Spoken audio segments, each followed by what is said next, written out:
प्रकार रावण ने मंदोदरी की बात को अनसुना करके अपने ही बातों को सत्य मानकर अट्टहास करता हुआ अपनी सभा से उठकर चला गया। जय श्री राम। मैं हूँ पंडित विकास शरण मिश्रा और आज की हम कथा को आगे बढ़ाते हैं। तो कथा इस प्रकार है।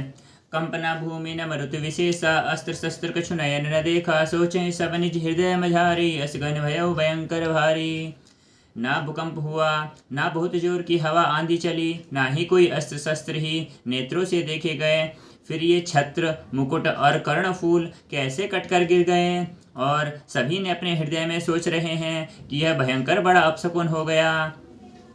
अर्थात जब मेरू पर्वत पर रावण अपनी सभा के साथ नृत्य गान देख रहा था, तब श्री राम जी के बाण ने आकर के रावण के छत्र को और उसकी पत्नी मंदोदरी के कर्णफूलों को काटकर गिरा दिया। लेकिन सभा में उपस्थित किसी को भी वह तीर ध्यान नहीं दिखाई दिया, जिसकी वजह से सभी लोग भयभीत हो गए।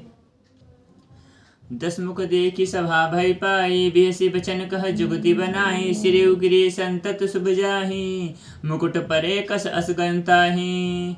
सभी को भयभीत देखकर रावण ने हंसकर युक्ति रचकर ये वचन कहे, सिरों का गिरना भी जिसके लिए निरंतर शुभ होता रहा है, उसके लिए मुकुट का गिरना कैसा अपशकुन होगा। अर्थात इस बात में रावण कहना चाहता है कि जिस रावण ने लोगों को मार करके संहार करके अपना राज्य स्थापित किया है, उसके लिए यह मुकुट का गिरना किसी भी प्रकार का अपशकुन नहीं है। शयन करहु निज निज निज गृह जाए, गवने भवन सन सकल सिर नाई, मंदोदरी सोच उर बसेऊ, जब ते श्रवणपुर मही खसेऊ। अपने अपने घर जाकर सो रहो, डरने की बात नहीं है। तब सब लोग सिर नवाकर घर गए। जब से कर्णफूल पृथ्वी पर गिरा, तब से मंदोदरी के हृदय में सोच बस गया। सजल नयन कह जुग कर जोरी, स्नेहो प्राणपति बिनती मोरी, कंत राम विरोध परिहरहु, जाने मनुजनि हठ मन धरहु।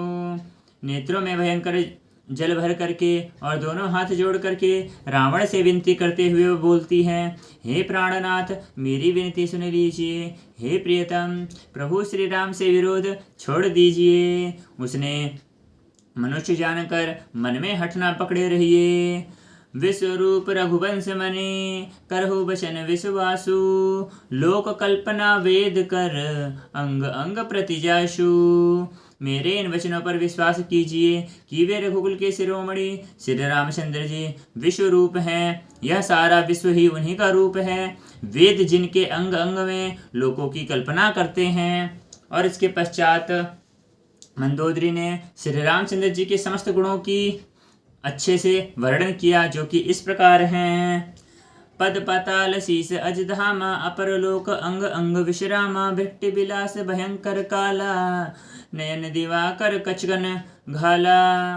पाताल जिन विश्व रूप भगवान का चरण है, ब्रह्मलोक सिर है और अन्य बीच के लोकों का विश्राम, स्थिति जिनके भिन्न भिन्न अंगों पर है, भयंकर काल जिनका, भृकुटि संचालन भौहों का चलना है, सूर्य नेत्र हैं और बादल का समूह बाल हैं।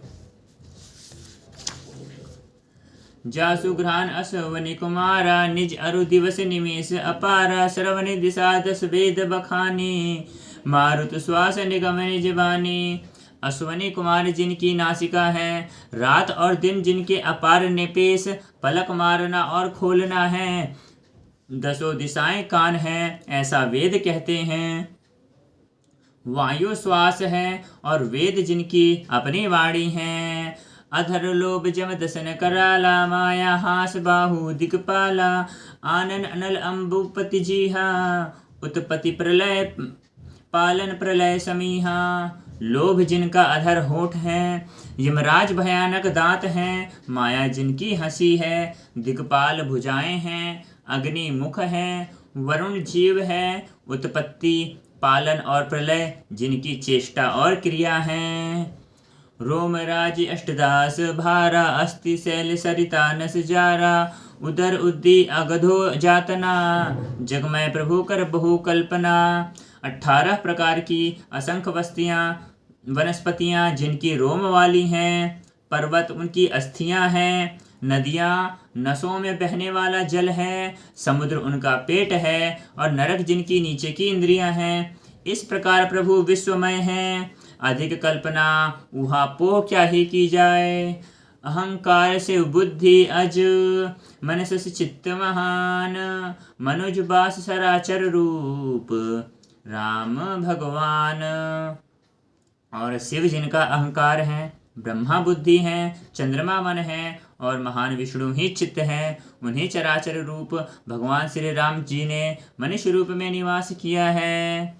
अस विचार सुन प्राणपति, प्रभु सन बैरु बिहाई, प्रीति करहो रघुबीर पद, मम अहिबात न जाई। हे प्राणपति सुनिए, ऐसा विचार कर प्रभु से वैर छोड़िए, श्री रघुवीर के चरणों में प्रेम कीजिए, जिससे मेरा सुहाग न जाए।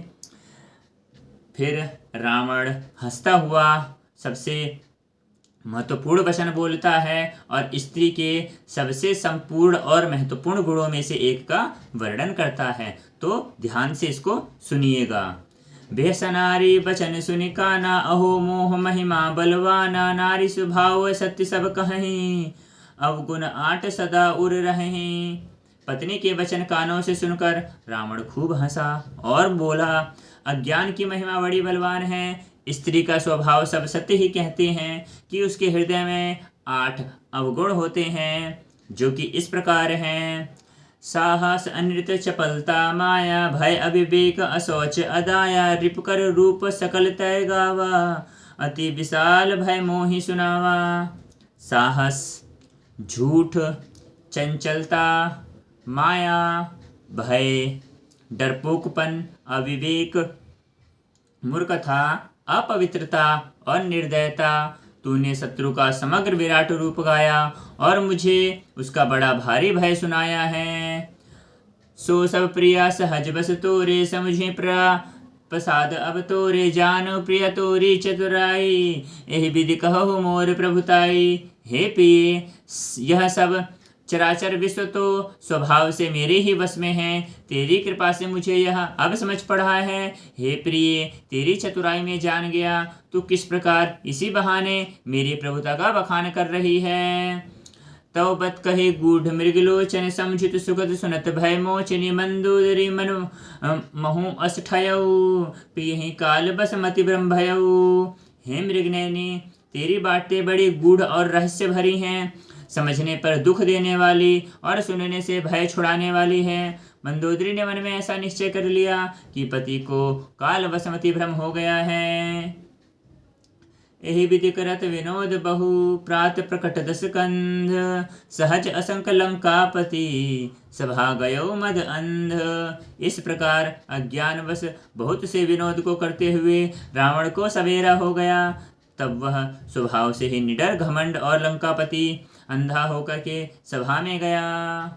फुलई फरई न बेत जतपि, सुधा वर्षहि जलद, मूरख हृदय न चेत जौं, गुर मिलहि बिरंची सम।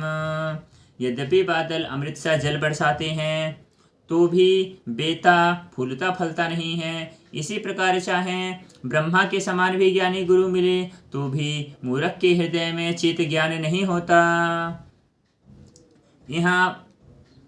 यहाँ प्रातः जागे रघुराई, पूछा मद सब सचिव बुलाई, कहो बेगी कर रही उपाय, जामवंत कह पद सिरुनाई।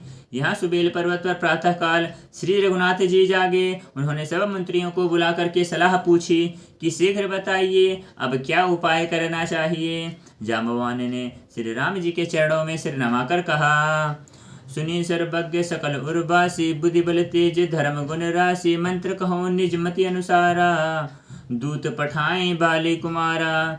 हे सर्वज्ञ, सब कुछ जानने वाले, हे हृदय में बसने वाले अंतर्यामी, हे बुद्धि बल तेज और धर्म गुणों को राशि, सुनिए मैं अपनी बुद्धि के अनुसार सलाह देता हूँ कि अंगद को अर्थात बाली कुमार को दूत बनाकर भेजा जाए। नीक मंत्र सबके मन माना, अंगद सन कह कृपा निधाना, बलि तनय बुद्धि बल गुण धामा, लंका जाहु तात मम कामा। यह अच्छी सलाह सबके मन में जच गई। कृपा के निधान श्री रामचंद्र जी ने अंगद से कहा, हे बल बुद्धि और गुणों के धाम बाली पुत्र, हे तात तुम मेरे लिए लंका में जाओ। बहुत बुझाए तुम ही कह कहूँ, परम चतुर मैं जानत अहूँ। काज हमार तासु हित होहि, रिपुसन करे बत कहि सोही। तुमको बहुत समझा कर क्या कहूँ, मैं जानता हूँ तुम परम चतुर हो। शत्रु से वही बातचीत करना जिसको हमारा काम हो और कल्याण हो। प्रभु आज्ञाधर शीस चरण, बंदी अंगद उठेहु। सोई गुण सागर ईस, राम कृपा जा पर करहु। प्रभु की आज्ञा लेकर सिर नमाकर उनके चरणों की वंदना करके श्री अंगद जी उठे और बोले, हे भगवान श्री राम जी, आप जिस पर कृपा करें वह गुणों का समुद्र हो जाता है। स्वयं सिद्ध सब काज नाथ, मोहि आदर दियऊ। अस विचार जुबराज तन, पुलकित हर्षित हेयऊ। स्वामी के सब कार्य अपने आप सिद्ध हो जाते हैं। यह तो प्रभु ने मुझको आदर दिया है जो मुझे अपने कार्य पर भेज रहे हैं। ऐसा विचार कर युवराज अंगद हर्षित और शरीर पुलकित की हो गया और वह लंका की ओर प्रस्थान कर गए।